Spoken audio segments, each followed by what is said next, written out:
Tonight, a looming nationwide railway worker strike could derail the economy's fragile supply chain. President Biden has personally called the unions and the railroad companies to try and reach a deal before the key Friday deadline. Well, CBS's Kris Van Cleave shows us that could cost the U.S. billions of dollars per day. Tonight, as much as 40% of all U.S. freight shipments could be halted by Friday if the nation's railroads can't make a deal with unions representing nearly 60,000 workers. Negotiations continue as at least 3 cabinet secretaries and President Biden work to end the stalemate. The shutdown is not acceptable. The two sides are at odds over sick time and attendance policies unions say penalize workers.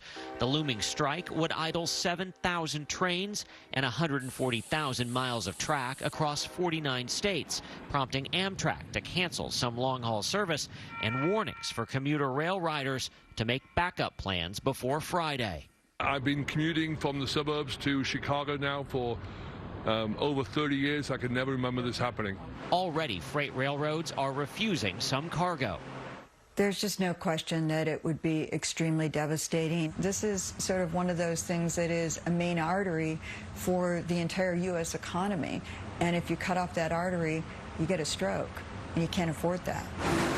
Nearly 500,000 extra big rigs would be needed to replace the idled trains.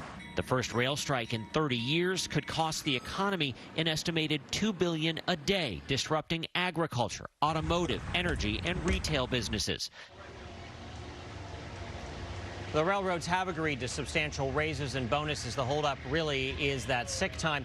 Now, the union representing the engineers tells CBS News it is willing to fly to Washington as soon as tonight to try to make a deal to continue those negotiations with the cabinet secretaries and the railroads to avoid a strike. Norah? Such a huge story. Kris Van Cleave, thanks.